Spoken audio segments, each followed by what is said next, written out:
In this video, I'll guide you through how to delete a Squarespace account. Whether you're moving on to a different platform or simply cleaning up your digital presence, knowing how to properly delete your account is a valuable skill. Let's dive in. To begin, you'll want to navigate to your account dashboard on Squarespace. This is where all the magic happens. Once you're logged in, direct your attention to the top right corner of the screen. You should see your profile avatar or perhaps your initials if you haven't uploaded a photo. This is your first stop. Click on that profile avatar and you'll see a drop-down menu appear.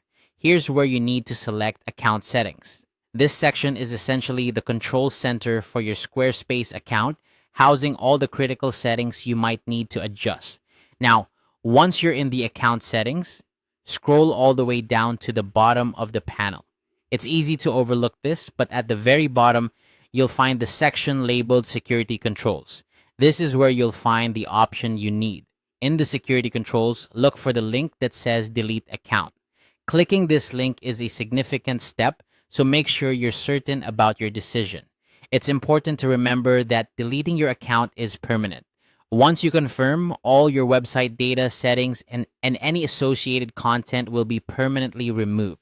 So if there's anything you might want to keep, like images or text, make sure to back those up before proceeding.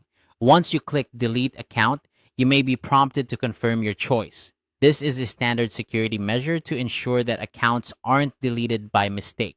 Make sure to review any prompts or warnings that might appear, as they often contain important information about what deleting the account entails.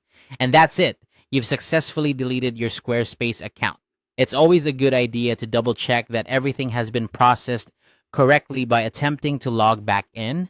If your account deletion was successful, access should be denied, confirming that your account is no longer active. I hope this guide was helpful in walking you through the process.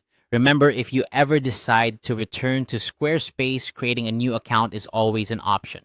Thanks for watching, and feel free to leave any questions or comments below. We're here to help. Until next time.